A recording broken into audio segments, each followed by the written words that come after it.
മുരുകഭക്ത സംഗമം സമാപന സമ്മേളനം പുരോഗമിക്കുകയാണ്. തത്സമയത്തിലേക്ക്.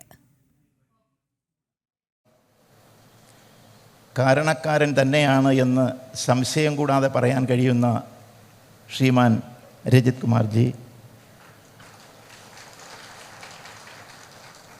ഇത് സംഘടിപ്പിക്കുന്നതിന് വേണ്ടി ഭഗവാൻ മുരുകൻ തന്നെ നിയോഗിച്ച ശ്രീ ഗോപാൽജി,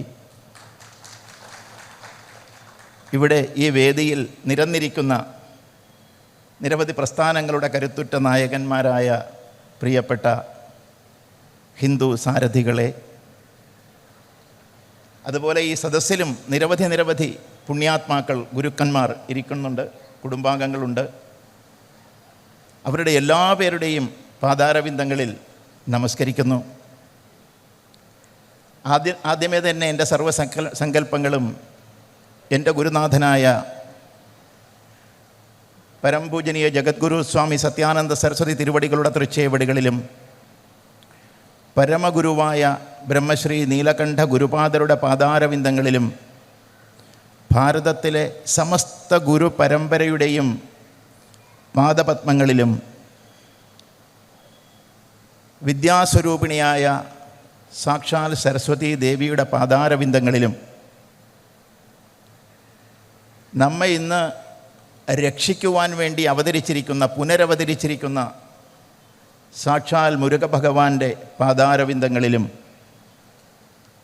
ഗുരുസങ്കല്പം കൊണ്ടും ധർമ്മസങ്കല്പം കൊണ്ടും ധന്യമായിരിക്കുന്ന പവിത്രമായിരിക്കുന്ന എൻ്റെ കുടുംബങ്ങളായ നിങ്ങളുടെ ഓരോരുത്തരുടെയും മനസ്ഥിതിയിലും പൂജാപുഷ്പങ്ങളായി സമർപ്പിച്ചുകൊള്ളട്ടെ. ആദ്യമേ എന്നെ വിളിക്കും എന്നൊരിക്കലും പ്രതീക്ഷിച്ചില്ല.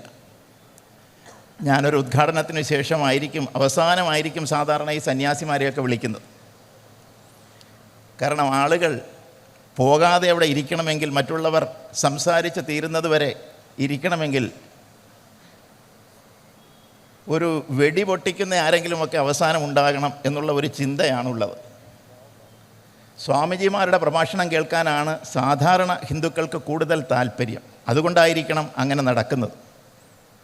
പക്ഷേ ഇന്നിപ്പോൾ ഇവിടെ അനുഗ്രഹിക്കാൻ അറിയാത്ത എന്നെയാണ് അനുഗ്രഹ പ്രഭാഷണത്തിന് ആദ്യമേ വിളിച്ചത് എന്നുള്ളത് എനിക്ക് അത്ഭുതം ഉണർത്തുകയാണ്. ഒരുപക്ഷെ എൻ്റെ ഗുരുക്കന്മാരുടെ പാരമ്പര്യം ആലോചിക്കുമ്പോൾ ആ പാദസേവ ചെയ്തതിൻ്റെ ഒരു അർഹതയായിരിക്കാം അത് എന്ന് ഞാൻ കരുതുന്നു.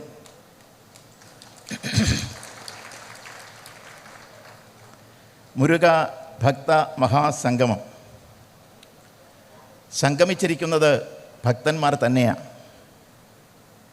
പക്ഷേ ഈ ഭക്തന്മാർ ഭക്തിയോടുകൂടി ജീവിക്കുവാൻ എത്ര നാൾ ഈ ഭാരതത്തിൽ, പ്രത്യേകിച്ച് കേരളത്തിൽ ഇനി നമുക്ക് കഴിയും എന്ന് ചിന്തിക്കാൻ ഉള്ള ഒരു സമയവും സന്ദർഭവും കൂടിയാണിത് എന്ന് ഞാൻ ആദ്യമേ വളരെ ഗൗരവപൂർവം ഓർമ്മിപ്പിക്കുക.